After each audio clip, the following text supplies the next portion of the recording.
예, 오늘 본문의 말씀을 가지고 야곱의 인생이라는 제목으로 함께 말씀 나누도록 하겠습니다. 기도하고 눈을 떠보니까 우리 애들이 다 없어졌네. 어디 기도를 너무 길게 했나 보네 내가. 예, 괜찮습니다. 마딜은 소금이 되면 안 되는데. 우리 옆에 있는 분들하고 오늘 이렇게 인사했으면 좋겠는데요. 하나님의 말씀을 붙들고 삽시다. 하나님의 말씀을 붙들고 삽시다. 그렇습니다. 하나님의 말씀을 붙들고 살아갈 때 하나님께서 놀라운 은혜와 능력과 기적을 베풀어 주신다라는 사실을 믿으시고 날마다 힘들고 어려울지라도 하나님의 말씀을 꼭 붙들고 살아갈 수 있는 귀한 우리 우이제일교회 모든 성도님들이 또 특별히 귀한 자녀들이 다 되시기 바랍니다. 우리 또 귀한 자녀들, 특별히 오늘 초등부 주간으로 예배 드려서 너무 기쁘고요. 또 우리 다음 세대 자녀들도 함께 예배에 나왔는데요. 우리 자녀들 축복하면서 우리 함께 박수 함께 했으면 좋겠습니다. 너네들 위해서 치는 거야, 얘들아. 왜 치나 이래가지고. 지난 주일에는 아브라함의 그 부르심과 언약에 대해서 우리가 말씀을 들었습니다. 하나님께서 우상 숭배가 가득했고 또 죄로 가득했던 이 가정이었던 이 아브라함의 가정을 하나님께서 택하시고 부르시고 결국 이 아브라함을 큰 민족으로 삼으시겠다라는 약속의 말씀을 이루어 가시는 그 과정을 우리가 지금 살펴보고 있습니다. 복을 주시겠다라는 약속을 하셨는데요. 그 복이 이제 아브라함의 그 복이 이제 이삭에게로 넘어가게 되는 것을 보게 되죠. 그래서 여러분 어떻게 되었습니까? 이삭이 농사할 때 몇 배나? 100배나 얻게 되었다라고 성경은 말씀하고 있는 것을 보게 됩니다. 복을 주시고 창대하게 하시고 왕성케 하셔서 결국 이삭 역시도 아브라함처럼 복을 누리게 되었고 결국 거부가 되었다라고 성경은 말씀하고 있는 것을 보게 되죠. 자, 그런데 이렇게 거부가 되었던 이 이삭의 가정에도 걱정이 있었어요. 잘 살고 쉽게 말하면 잘 나간다 이렇게 하는 가정도 어려움이 있다라는 거죠. 힘든 것이 있다라는 것입니다. 그 걱정이 무엇이었습니까?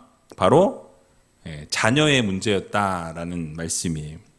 이삭이 40세의 아내 리브가를 취해서 아내로 맞이했는데 60세가 될 때까지 거의 20년 동안 자녀가 없었다라는 말씀이에요. 그래서 그러던 중에 하나님 앞에 이삭이 기도하게 됩니다. 오늘 본문에 나온 것처럼 하나님 앞에 기도할 때 하나님이 자녀를 허락해 주셨다라고 말씀하죠. 바로 창세기 25장 21절에서 23절 오늘 읽은 말씀인데요. 다시 한번 같이 함께 읽어보도록 하겠습니다. 이삭의 그 아내가 잉태하지 못함으로 그를 위하여 여호와께 간구하매 여호와께서 그 간구를 들으셨으므로 그 아내 리브가가 잉태하였더니 아이들이 그의 태 속에서 서로 싸우는지라 그가 가로되 이 같으면 내가 어찌할꼬 하고 가서 여호와께 묻자온데 여호와께서 그에게 이르시되 두 국민이 내 태중에 있구나 두 민족이 내 복중에서부터 나누이리라 이 족속이 저 족속보다 강하겠고 큰 자는 어린 자를 섬기리라 하셨더라. 아멘. 자, 이삭이 아내 리브가가 잉태하지 못할 때 하나님 앞에 간절히 기도했다라고 성경은 말씀합니다. 하나님 앞에 간절히 간구하고 이 아내가 잉태할 수 있도록 하나님께서 인도해 주시라고 붙들어 주시라고 부르짖을 때 하나님께서는 그 음성을 들으시고 응답하시게 되었다라는 말씀이에요. 그럴 때 응답하시는 또 우리 하나님은 그냥 응답하시는 하나님이 아니세요. 멋쟁이 하나님이신데 어떻게 하세요? 하나가 아니라 둘을 주시는, 쌍둥이를 주시는 기적을 이루어 주셨습니다. 그러면서 예언하시기를 뭐라고 말씀하시냐면 두 국민이 태중에 있다라고 말씀하시는 것을 보게 되죠. 그러면서 큰 자가 어린 자를 섬기게 될 것이다. 그러니까 형이 동생을 섬기게 될 것이라고 말씀해 주시는 것을 보게 됩니다. 그 말씀대로 나중에 야곱이 이삭의 계보를 잇게 되는 것을 보게 되죠. 그러니까 에서가 이어야 되는 것이 맞는데 그 당시의 문화적인 상황과 환경적인 것을 볼 때 장자가 모든 것을 잇는 것이 맞는데 이 차자가 이 모든 것을 잇게 되는 것을 우리는 보게 된다라는 사실이에요. 자, 그렇다면 오늘 야곱에 대해서 우리가 같이 좀 살펴보려고 하는데요. 이 야곱의 인생이 어떠했고 어떠한 삶을 살았었는지 그리고 하나님이 왜 이 야곱을 축복하셨는지 그럼에도 불구하고 하나님이 기뻐하시지 않는 모습으로 서 있음에도 불구하고 왜 그를 축복하시고 인도에 가셨는지에 대한 부분들을 우리가 같이 한번 생각해 보기를 원합니다. 20년 동안 자식이 없어서 힘들어하던 이 이삭의 가정에 하나님께서 응답으로 이 에서와 야곱을 주셨다라고 말씀을 드렸습니다. 자, 그런데 둘이 태어날 때 모습을 보면 이 경쟁하는 모습을 보여주고 있다는 사실이에요. 창세기 25장 26절에 보니까 이렇게 태어나는 모습을 보여줍니다. 같이 한번 읽어보도록 하겠습니다. 후에 나온 아우는 손으로 에서의 발꿈치를 잡았으므로 그 이름을 야곱이라 하였으며 리브가가 그들을 낳을 때에 이삭이 60세이었더라. 아멘. 자, 야곱이 형 에서의 어디를 잡고 나왔어요? 발꿈치를 잡고 나왔다라고 말씀합니다. 그래서 그 야곱의 이름의 뜻은 발꿈치를 잡은 자라는 뜻이에요. 뒤를 쫓은 자라는 그런 의미를 가지고 있습니다. 그래서 그의 생애를 보게 되면 그 이름처럼 발꿈치를 잡고 그 뒤를 쫓아오면서 이 교활한 모습, 또 집요했고 경쟁심이 아주 강한 그런 기질을 가지고 있는 사람이 야곱이었다라는 말씀이에요. 그래서 그런 성격의 소유자였다라는 것을 우리는 성경을 통해서 전반적인 내용을 보게 되면 이런 모습이 많이 그려져 있는 것을 우리는 보게 됩니다. 가장 먼저 야곱이 어떤 성격의 소유자였는지를 보여주는 사건이 일명 팥죽 사건인데요. 팥죽 사건 다 아시죠? 예. 제가 팥죽 사건이라고 명명을 합니다. 창세기 25장 후반부에 보니까 에서가 이 장성에서 사냥꾼이 되었다라고 말씀하고요. 야곱은 뭐가 되었다고 이야기하죠? 조용한 사람으로 어디에?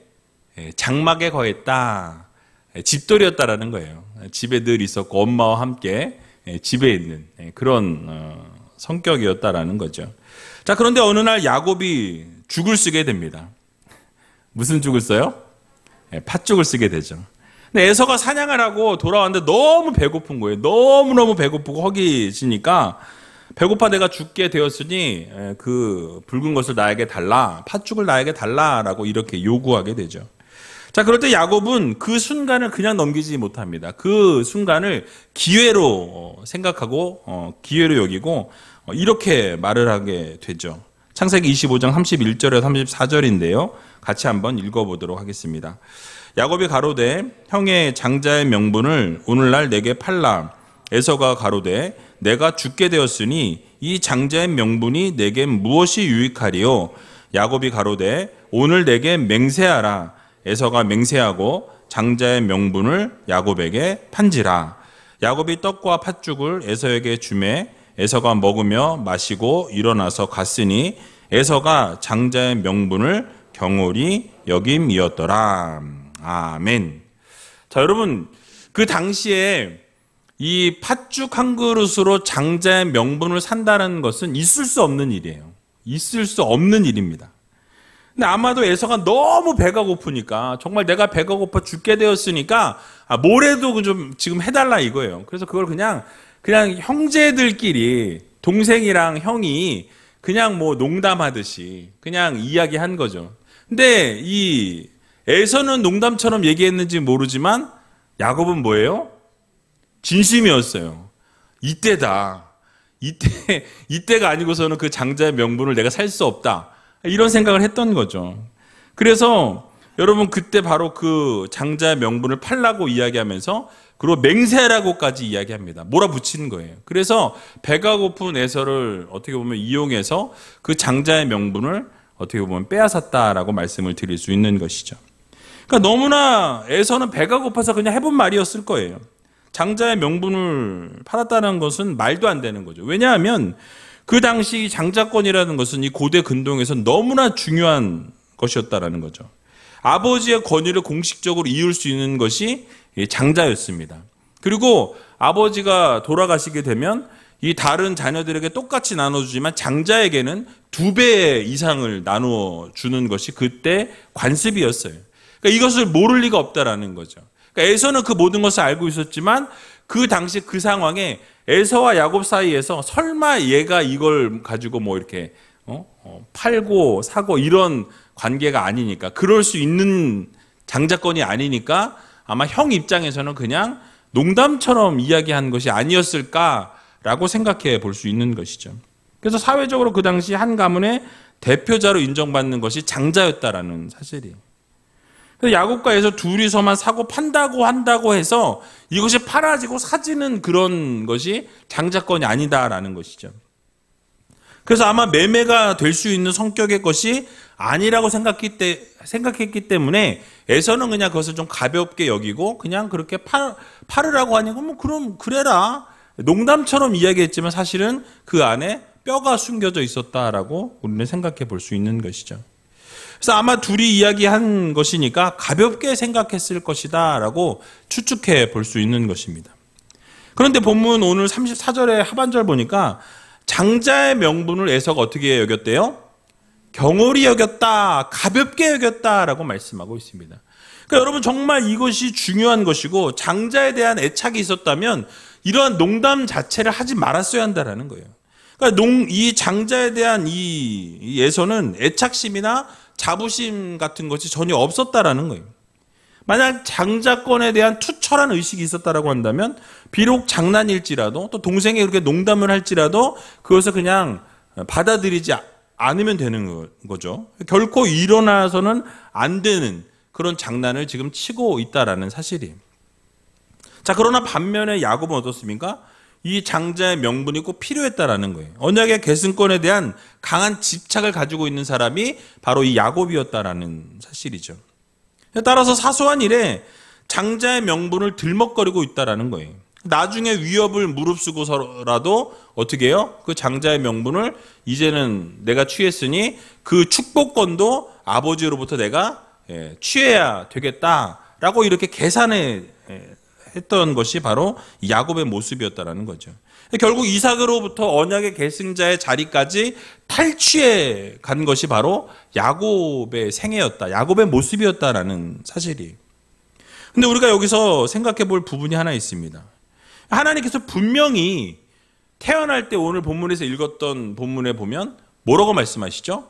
큰 자가 작은 자를 섬길 것이니라 라고 말씀하고 있어요. 분명히 하나님이 예언하셨고 언약하셨고 선포하신 내용이라는 것이죠. 그러니까 큰 자가 에서가 어린 자 야곱을 섬길 것이다 라고 분명히 하나님이 못을 박으셨다라는 거예요. 그러니까 장자권이 있음에도 불구하고 그것이 아니라 야곱을 하나님이 택하시고 그를 통해서 이어가시겠다라는 선포의 말씀, 언약의 말씀이 이미 선포되었다라는 것. 그 태중에서 이미 선포되었다라고 말씀하고 있는 것입니다.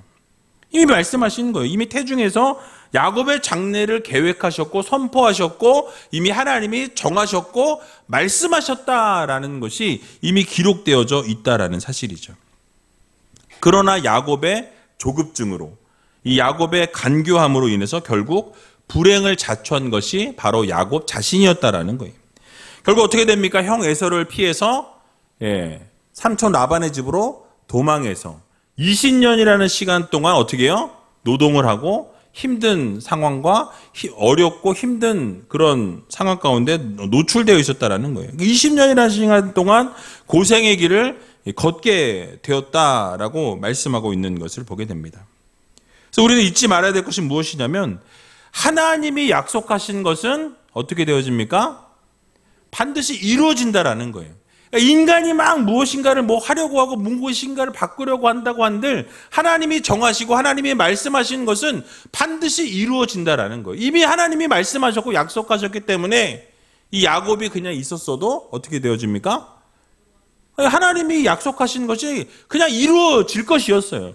그런데 조급증으로 어떻게 해요? 야곱이 그것을 탈취해냈고 결국 그것을 뺏어내는 것을 통해서 아마 성경에 이렇게 기록되어 있지만 만약에 야곱이 그냥 하나님의 약속을 믿었다면 그냥 자연스럽게 하나님께서 그렇게 이끌어 가셨을 거라고 저는 생각합니다.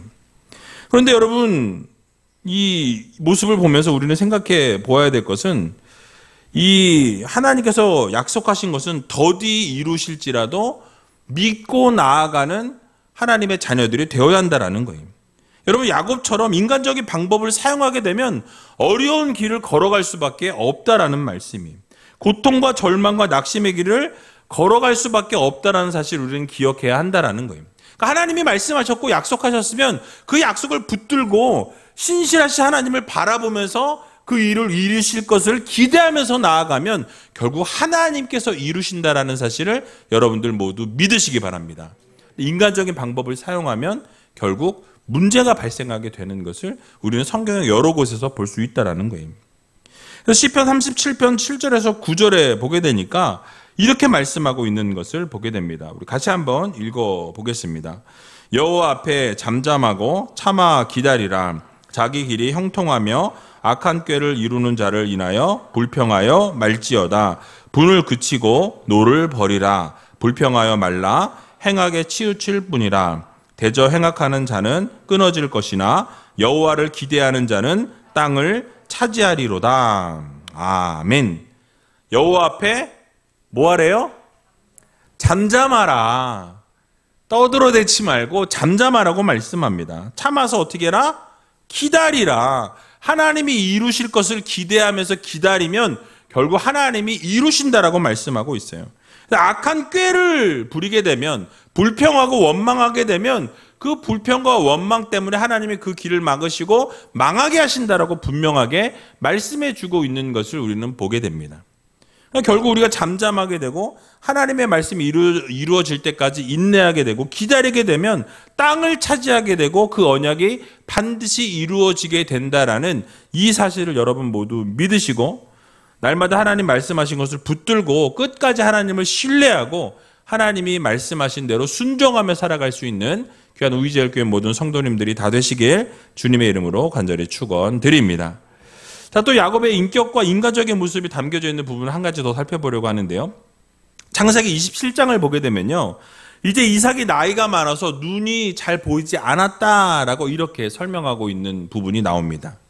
그래서 이삭이 어떠한 마음이 들었냐면 이제 내가 몸이 쇠하여지고 언제 죽을지 모르는 상황 가운데 놓이게 되니까 이제 마음이 좀 급해진 거예요. 그래서 에서를 불러서 어떻게 합니까? 내가 이제 마음껏 너에게 축복하기 원하는데 네가 사냥을 해서 내가 좋아하는 별미를 만들어서 가져오라. 그리고 내가 그것을 먹고 마음껏 축복하리라 라고 이렇게 선포하는 것을 우리는 보게 됩니다.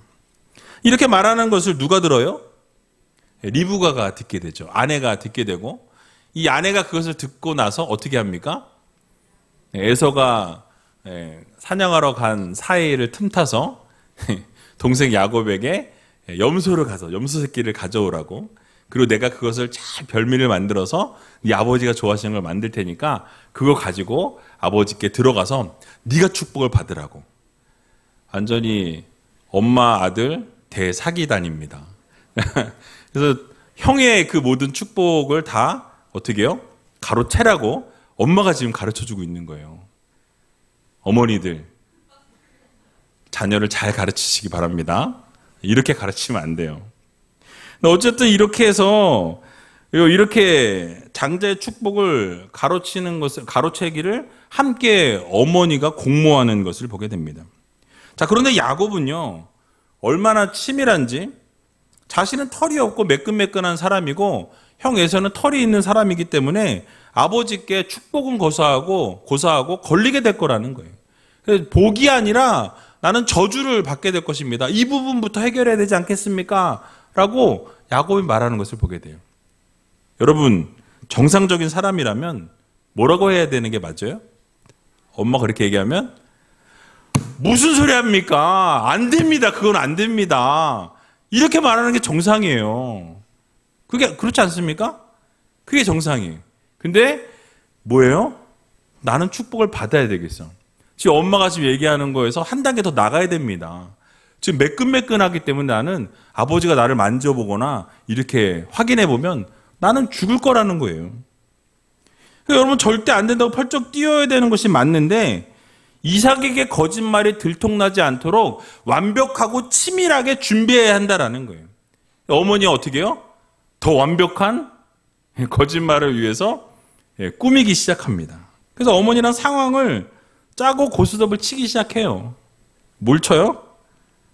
야곱을 안심시키기 위해서 저주는 나한테 돌려라. 그 저주 혹시 아버지가 화나거나 이렇게 걸리게 되면 저주는 내가 받을게. 넌 걱정하지 마. 그러면서 엄마가 그 모든 것을 다 떠안겠다라고 이야기하는 것을 보게 됩니다. 그러면서 뭘 시킵니까? 에서의 의복을, 좋은 의복을 취해 오라고 이야기합니다. 그리고 손과 목에다가 그 새끼 염소의 가죽을 이렇게 덧댔다라고 말씀하고 있어요. 그것을 꾸미고 이제 별미와 떡을 만들어서 야곱에게 주면서 아버지에게 가져다 드리고 축복을 받으라고 이야기하죠. 그러니까 완벽한 범죄를 꿈꾸면서 결국 야곱이 이 이삭 앞에 나아가게 되는 것을 보게 됩니다. 여러분 한번 상상해 보세요. 여러분들이 만약 야곱이었다면 그 마음이 어땠을까요? 아버지가 눈이 잘 보이진 않지만 귀는 열려 있잖아요. 평생 들었던 목소리인데 아무려면 자녀의 목소리를 모를까요? 얼마나 떨렸겠습니까? 자신을 에서라고 속이면서 음식을 가져왔다라고 이렇게 야곱에게 이야기하게 되죠. 그래서 마음껏 축복해달라고 이삭에게 이야기하는 것을 보게 됩니다. 근데 여러분 이삭도 뭔가를 느꼈어요. 목소리를 들으니까 누구예요? 야곱인 거예요. 그러니까 어떻게 합니까? 보이진 않으니까 나에게 앞으로 오라고 만져봅니다. 만져봐요.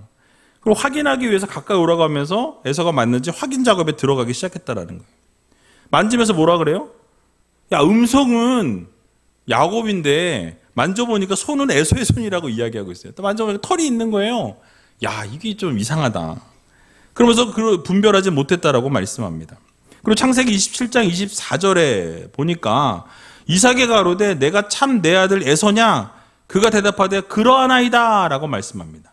그러니까 확인하고 또 확인하고 또 확인한 거예요. 만져보기도 하고 향도 맡아보고 목소리 들어보고 막 이랬는데 분명히 야곱인데 에서라 그러고 만져보니까 근데 또 에서고, 그러니까 마지막까지 이삭은 에서가 맞는지 확인하고 또 확인했다라는 거예요. 근데 야곱은 어떻습니까? 얼마나 능청스럽게 연기를 하는지 거짓말을 하는지 자신이 에서가 맞다고 하면서 축복해달라고 계속 애원하는 것을 보게 됩니다. 여러분 여기서 우리는 야곱과 리브가의 인간적인 면모를 우리는 보게 된다라는 거예요. 어떻게 보면 엄마랑 아들이 남편과 아버지를 속이고 거짓말을 하는 것을 리얼하게 이렇게 기록하고 있다라는 거죠. 그러니까 성경에 이것을 잘했다고 기록하는 게 아니에요. 정말 인간적인 모습이라는 것을 강조하고 있는 것입니다. 근데 이런 대사기극을 통해서 정말 야곱이 축복을 얻게 되는 기적의 역사가 일어나게 되는 것을 보게 됩니다. 그러니까 여러분 이렇게 속이면서까지 축복을 간구하는데 정말 저주를 받은 것이 아니라 어떻게 해요? 하나님이 복을 주시더라는 거예요. 이것을 통해 우리가 깨달을 수 있는 것이 무엇이냐면 복을 향한 열정과 열망을 품는 하나님의 자녀들에게 하나님께서는 복을 주시더라는 거죠. 그러니까 우리들에게도 하나님께 복을 구하고 복에 대한 열정과 열심을 가지고 나아가게 되면 하나님께서 복을 주신다는 거예요. 그렇다고 거짓말하는 거 아니에요. 또 그래 이제부터는 거짓말하면서 복을 누려야 되겠다 이런 생각하지 마시고 그 열정과 열심만 보세요. 그 열정과 열심을 가지고 그 복을 구하는 그 야곱의 그 모습, 그런 열정을 우리가 좀 본받을 필요가 있다라고 말씀을 드리고 있는 것입니다. 그러니까 하나님께서 주시는 복을 누리고자 하는 그 열정과 열심은 그 누구도 따라갈 수 없는 열정과 열심이었다라는 말씀이에요. 우리의 모습 속에도 이러한 모습이 필요합니다. 그러니까 주시면 받고 안 주시면 말고, 뭐 복을 구했는데 하나님이 안 주셔. 그럼 말지 뭐, 아닌가 보지 뭐. 이런 모습이 아니라 하나님이 복을 주시되 정말 놀라운 복을 주실 때까지 그 복을 구하고 열정과 열심으로 하나님 앞에 간절하게 간구하니 하나님이 어떻게 하십니까? 그 복을 허락하시더라는 거예요. 그러니까 아까 초반에 말씀드렸던 것처럼 리브가가 잉태하지 못할 때 하나님 앞에 자녀를 구했더니 간절히 구했더니 그 간구함을 하나님이 들으시고 어떻게 하십니까? 자녀를 주시더라는 거죠. 동일합니다. 하나님 앞에 열정과 열심을 가지고 나아가는 하나님의 자녀들의 그 열정과 열심은 하나님이 보신다라는 거예요. 반드시 그 열정과 열심을 받으신다라는 거예요. 하나님은 그 열정과 열심을 받으시면 외면하시는 하나님이 아니라 그 열정과 열심을 보시고 그 열정과 열심을 받으신 이후에 그 열정과 열심의 그 모습을 어떻게 하세요? 기뻐하시면서 그것을 채우시는 하나님이시라는 이 사실을 여러분들 모두 믿으시기 바랍니다. 그래서 여러분 복을 주지 아니하시면 절대로 놓지 않겠다라는 그 결단과 결심, 그 열정과 열심이 우리들에게 필요하다라는 거죠. 이 세상 살아가면서 하나님 앞에 복을 구하고 그 하나님이 복을 부어주실 것이라는 이 열정과 열심을 가지고 나아가는 성도들이 되어야 한다라는 사실이. 그럴 때 하나님이 복을 주신다라는 이 사실을 여러분 모두 믿으시고 날마다 열정과 열심을 가지고 하나님 앞에 온전히 나갈 수 있는 귀한 우이제일교회 모든 성도님들이 다 되시길 주님의 이름으로 간절히 축원드립니다. 자, 이제 마지막으로 한 가지만 더 살펴보고 말씀을 마치려고 하는데요. 이 야곱은 형 에서를 피해서 외삼촌 라반의 집으로 이제 도망하게 됩니다. 근데 그곳에서 하나님의 인도하심을 통해서 야곱은 아내를 어떻게 해요? 4명의 아내를 얻게 되는 것을 보게 되죠. 자녀들도 얻게 되고요. 12자녀를 얻게 되고 또 거부가 되어서 고향으로 이제 돌아오게 되는 것을 우리는 보게 됩니다. 자, 그런데 돌아오면서 걸리는 게 하나 있었어요. 뭐가 걸렸죠? 형 에서가 걸렸어요. 왜냐하면 이제 곧 죽겠구나. 20년이 지났는데도 그 형 에서는 무서운 존재예요. 나를 죽이고자 하는 그것이 아직도 여전히 내 속에는 가시같이 남아 있었던 상황이었다라는 거죠. 그래서 여러분 야곱은 어땠습니까? 형 에서에게 몇몇 종들을 먼저 앞서서 보내는 것을 보게 됩니다. 그러면서 그동안 삼촌의 라반의 집에 내가 있었고 그리고 이 소와 나귀와 양떼와 노비가 이렇게 있으니까 형이 자비로운 은혜를 좀 베풀어 달라고 그렇게 이야기하라고 시킵니다. 근데 여러분 뜻밖의 소식이 들려오게 되는 것을 보게 되죠. 종들이 뭐라고 합니까? 돌아와서 형 에서가 400명을 거느리고 오고 있다라는 거예요. 여러분 창세기 32장 6절에 나와 있는데요. 같이 한번 읽어보겠습니다. 사자들이 야곱에게 돌아와 가로되 우리가 주인의 형 에서에게 이른즉 그가 400인을 거느리고 주인을 만나려고 오더이다. 아멘. 자, 여러분 지금 야곱은 이제 거부가 되어서 자녀들과 부인들과 모든 것을 다 거느리고 이제 막 금유환양하는 것처럼 그렇게 가고 있었어요. 그리고 분명히 형은 나를 용서해 줄 거야 라는 신락 같은 희망을 가지고 나아가게 됩니다.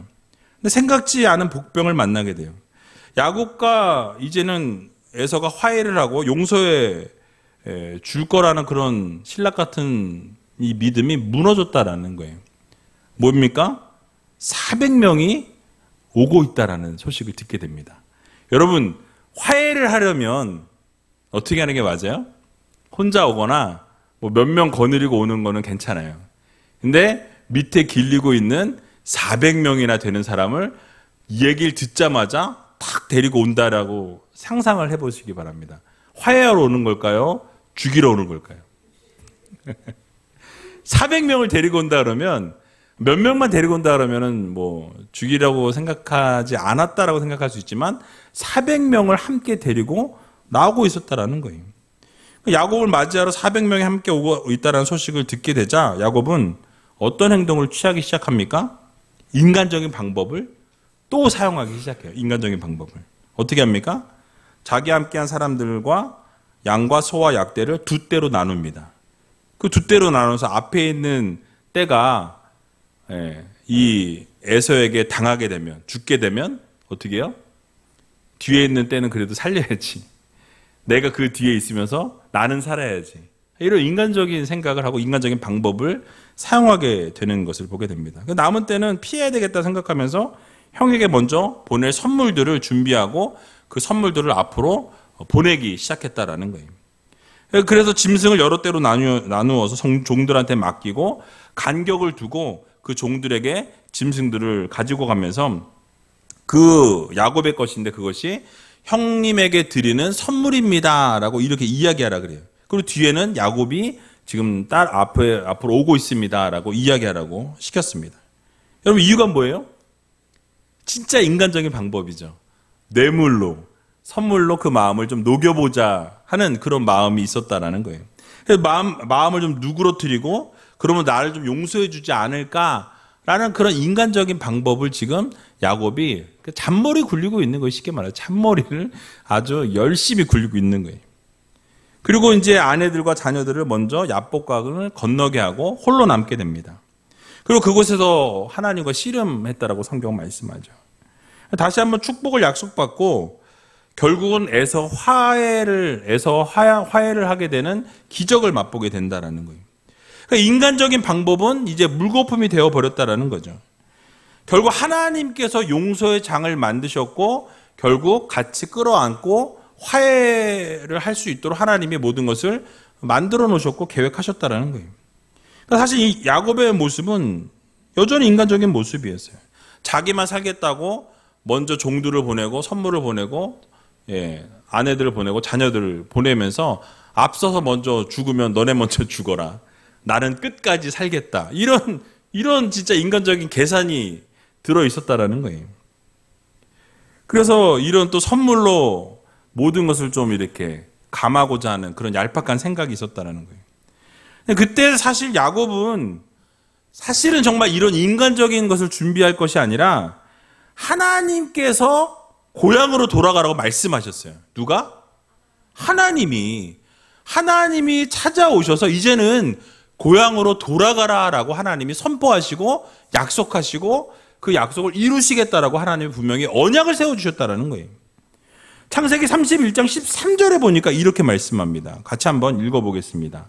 나는 베델 하나님이라 내가 거기서 기둥에 기름을 붓고 거기서 내게 서원하였으니 지금 일어나 이곳을 떠나서 내 출생지로 돌아가라 하셨느니라. 아멘. 자, 누가? 하나님이 누구에게? 야곱에게 나타나셔서 뭐라고? 이제는 출생지로 돌아가라는 거예요. 내 고향으로 돌아가라 말씀하셨습니다. 지금 너 죽으라고 고향으로 보내시겠어요? 아니죠. 하나님은 다 계획하시고 모든 것이 화해를 이룰 수 있도록 하나님이 다 조성하시고 하나님은 보내셨다라는 거예요. 이제는 돌아가라고 하나님이 말씀하시고 선포하셨다라는 것입니다. 그러면 어떻게 하면 됩니까? 하나님의 그 약속을 붙들고 야곱은 나아가면 되는 거예요. 인간적인 방법을 준비하고 인간적인 방법을 사용할 것이 아니라 하나님이 말씀하셨으니 그 말씀을 붙들고 그 말씀을 믿고 나아가면 되는 상황이었다라는 거예요.